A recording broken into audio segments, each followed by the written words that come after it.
Hello and welcome to the second in my beginner resistance exercise workouts.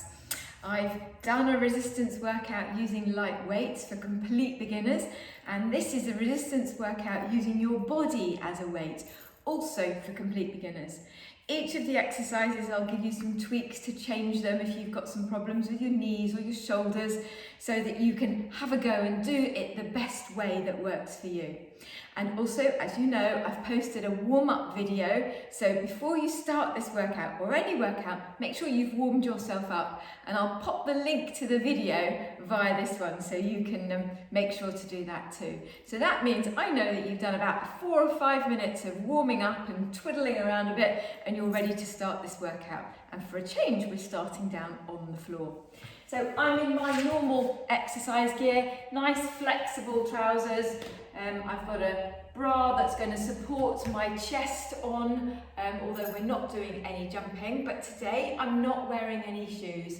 I tend to advise that if you're going to be lifting weights, then it's a good idea to have shoes on, but if you're just lifting your own body weight, perhaps you might prefer to do it barefoot, but either matters, doesn't matter, it's entirely up to you. So, we're going to start down on the floor.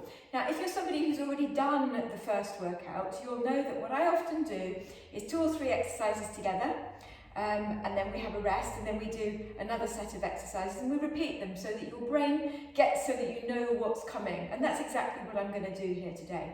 We're going to do 3 exercises, 1 on the floor, 1 standing up, and then 1 back down on the floor again. Why, you might ask, why do we do that? Why wouldn't we do both of the standing up exercises and then the one down on the floor? Well, all the time you're going up and down.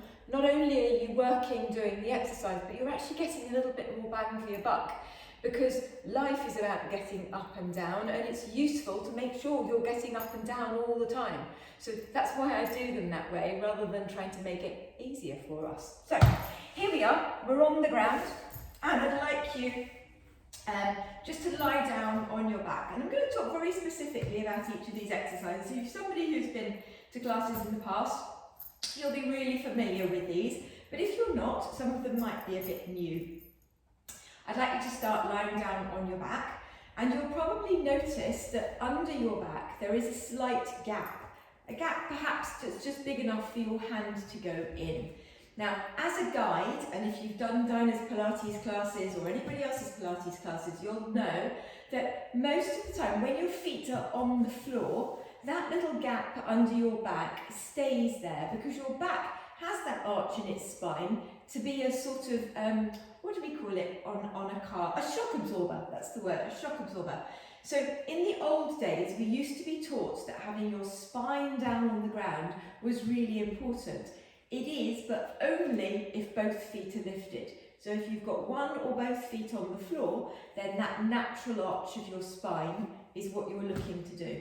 And I'm telling you all of this because if you are going to start lifting weights, it's really important to know what you're doing and get it right from the word go.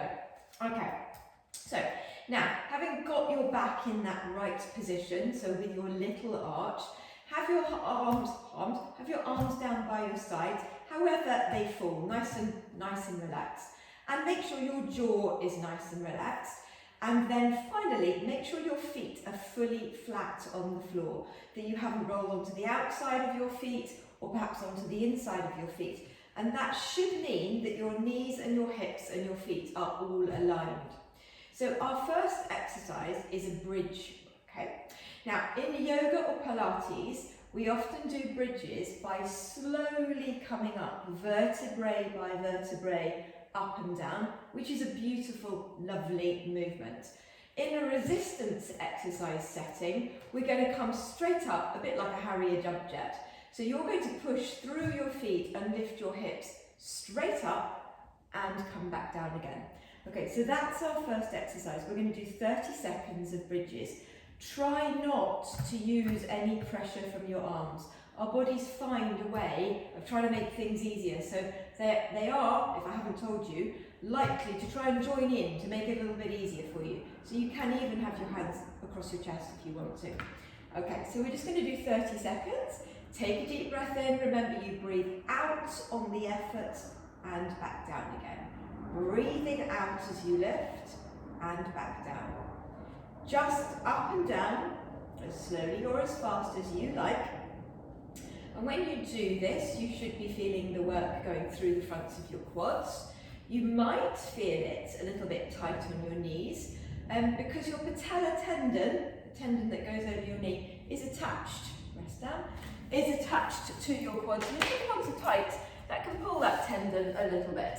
Okay, so now we're going to stand up. Oh, I've just seen the camera's a bit wonky, isn't it? I'm just going to move that for us a little bit so that you can see me a bit better. There you go. At least you know this is live, don't you?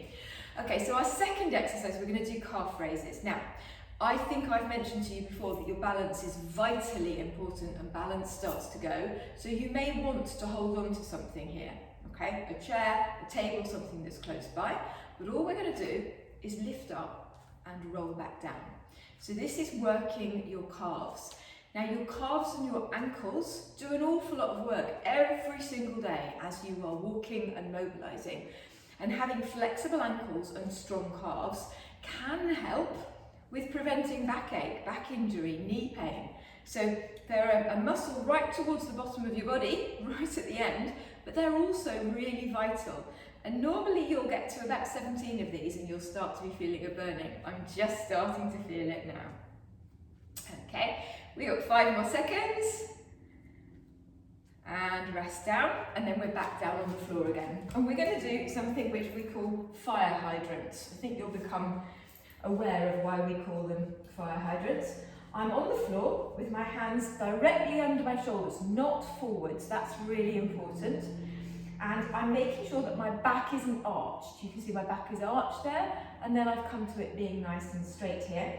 And I'd like you to take your knees together to start this. You can have them hip width apart, but you'll notice that that's a bit more challenging. And then you're going to lift your leg up as if you're cocking your leg up against a fire hydrant. Take it down and then lift up the other one. Okay, so we're going to do 30 seconds, one and then the other, and off we go. So your knee and your foot come up at the same time.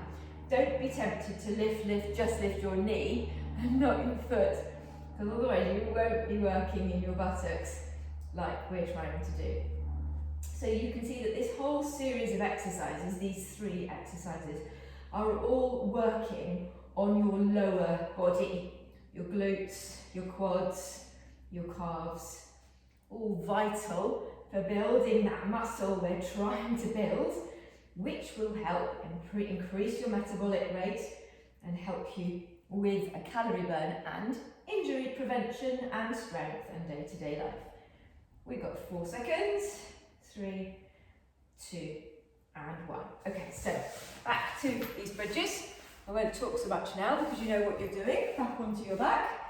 And we're going to do 30 seconds of each of these, starting in 3, 2, and 1. So push and down. Try and keep your vision up towards the ceiling if you can, rather than twisting around and look at a screen, because you need everything to be aligned really for things to work properly. And I try very much when I teach to give you verbal cues so you don't have to keep looking in a strange direction. You keep going and I'll tell you when to stop. You've got 3 seconds, 2, 1, and stop. Well done. Make your way back up to standing. I'm not giving you too long to change from position to position on purpose. And in 3 seconds, we're going to start with these calf raises again, and off you go. So up and down. The slower you can do this, the more balanced challenge it is. The faster you do it, the more calf challenge it is. So you can decide where you want to challenge yourself. And if your balance is really good, try doing it with your eyes closed. And that's difficult. Up and down. Lovely. Often I will teach single calf raises, single leg calf raises. They're really good. But just to start today, I'm just keeping it a little bit easy. Good. Back down on the mat again for our fire hydrants, or leg kicks out to the side, hands under your shoulders, knees together. On the last round, off we go. On the last round, I'm going to get you to try knees hip width apart. And notice how then your core has to work a little bit harder to do that. There we go. 10 seconds.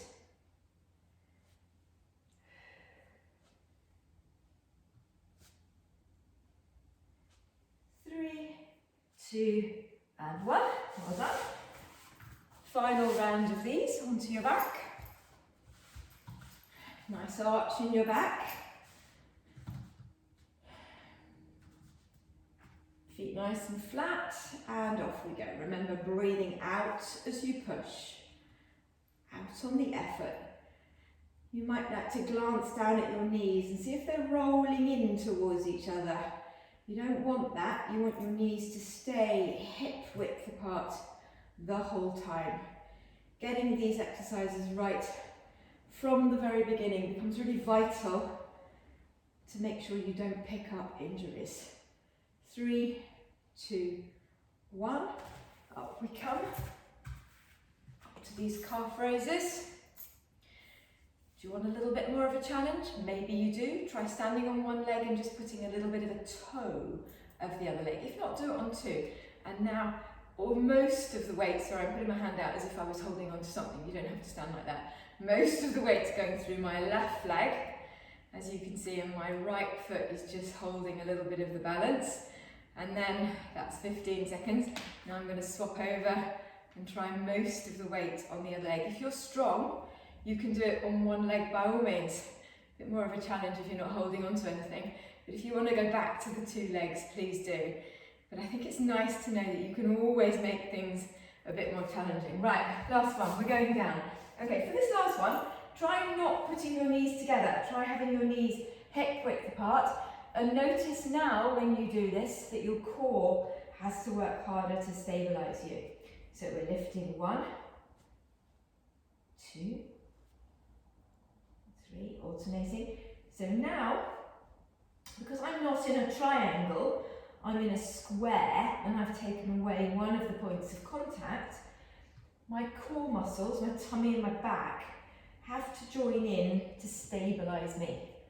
Just a tiny change and a big difference, much harder. 2, and 1. Well done. Okay, so there's our first 3 exercises. Really simple. You haven't got to the sweaty hair stage, I don't suspect, unless it's really, really hot outside for you. But you started to work those big muscle groups. Now we've got a second round, okay? So still again using our body as a resistance. Once again, we're going to be down on the floor for the first one, then we're standing up and then we're back down again. So same variation. Now, I'm very aware that this first exercise, which puts a lot of weight through your arms, because we need the bones in our arms to be strong too, may not be right for everybody, okay? I'll show it to you and then I'll give you some adaptations. You're going to take your hands behind you with your fingers either pointing forwards or slightly to the side, whatever works for your wrists, I don't particularly mind. And then with your feet planted on the floor in front of you, lift your bottom up and have the weight through your arms, okay? It's important not to sink down in your shoulders here, so pull up so you're nice and strong. That might be enough for some people who haven't done this sort of thing for a while.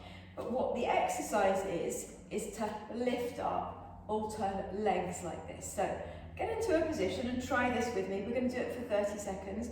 We're just alternately lifting our leg up while staying nice and upright.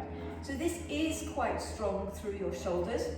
Just give me 5 more seconds. 4, 3, 2, and 1.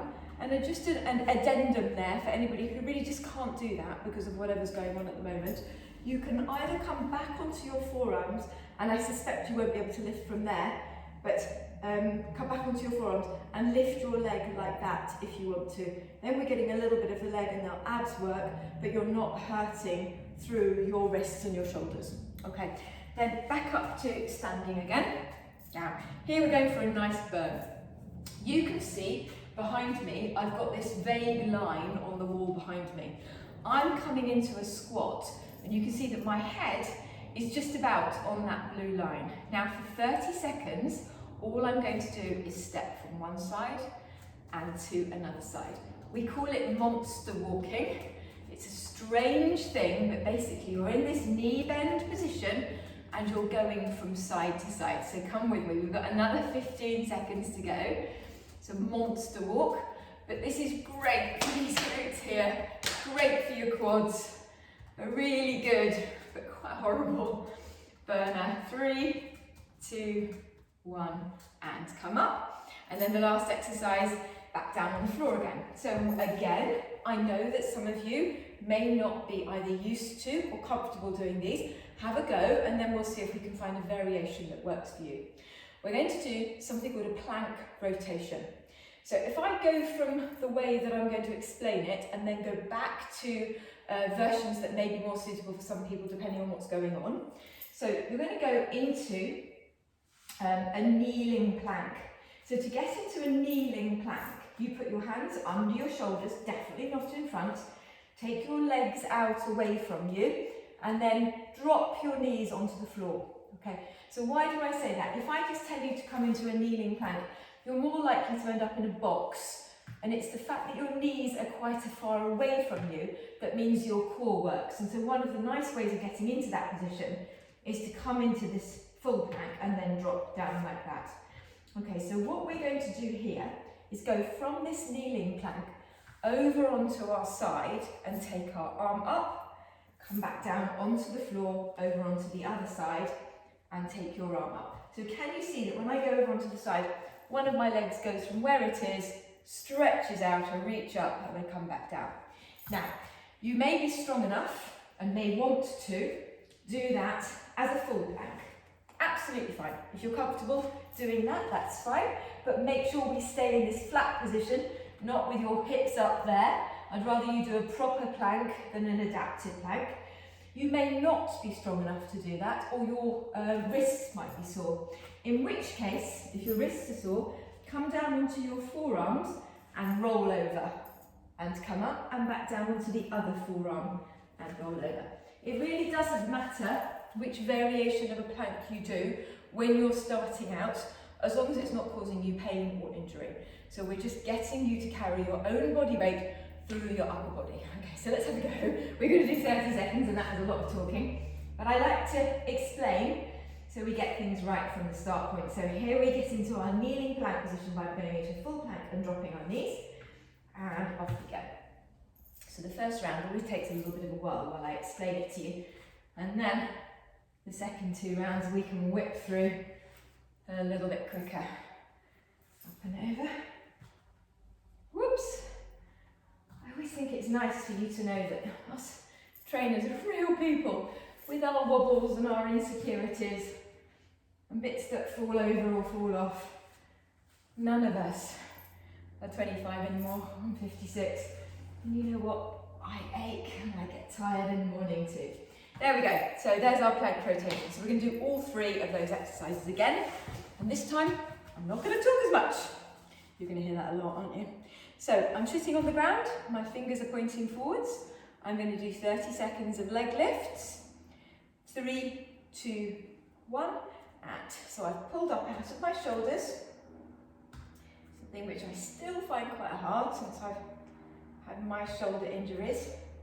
To really be careful not to sink down and then lose the hard work I've done. Just taking my feet forwards. 5 more seconds. And there we go. Rest. Monster walk. Back up. Okay, come down.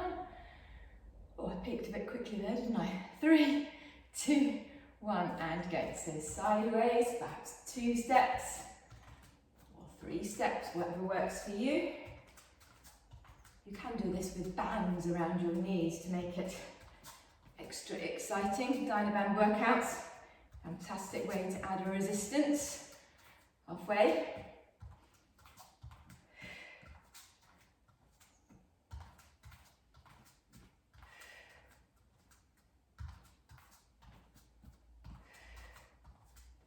Three, 2, 1, and rest. Well done. Down into the floor for your plank rotations. Check your hands are under your shoulders. Come out into a plank. Drop your knees and off we go. Reaching up and down and over to the other side.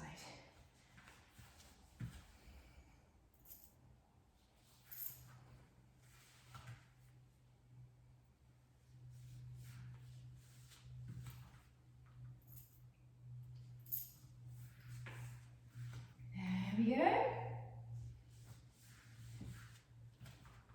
3, 2, 1. And the last round, back to sitting again.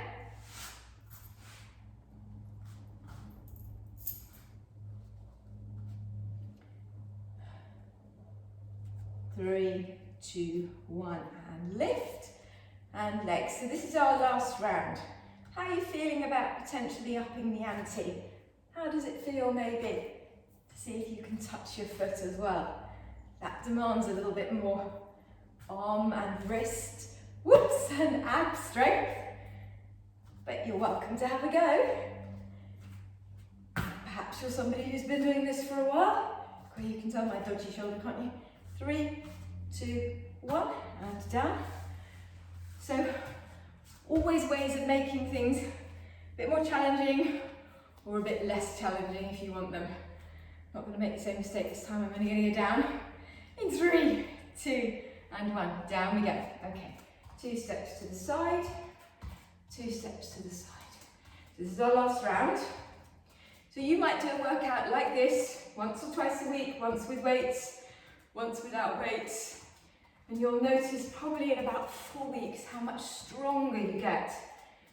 It's a very slow change, and then you look back at what you were doing 4 weeks ago and think, my gosh, I've really changed. So I do advise you to give some resistance exercise a go and rest. Well done.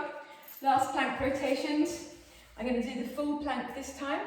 Give you a go at watching that if you want to. Have a go. If not, come back down to the floor in the way that you just did. So I'm going to take my legs out behind me. 3, 2, 1. Over and reach. Down. Over and reach. You do which version works for you, or perhaps you might do a couple of these and then come back down to the kneeling version. Great. That's a fantastic way to start. And then you change as works for you. We've got 3 seconds. And rest. There we go. That was the last one of those. Let's enjoy a nice stretch in child. So you're going to bring your hips back, stretch your arms forward, let your head rest down on the mat if that's comfortable for you, and just take a couple of breaths in this position. And slowly work your way up. There we go. That was a body weight, beginner resistance little workout. Something to get you started at putting your weight through your hands and wrists again. We're all used to having our weight through our legs and our knees because we walk all the time. But many of us haven't done cartwheels or handstands or anything with our body weight through our hands for many, many, many years, unless with an errant night out with too much Prosecco involved. So it takes a long time to build that back up. But the sooner you start, the sooner you're going to get stronger. And the sooner we'll get stronger under these bingo rings and wherever else you want to be. So thank you for watching. I hope that's given you something to follow along. I'm sorry I talk so much, but at least you're learning something, I hope. Thank you very much, and I will look forward to working with you again soon.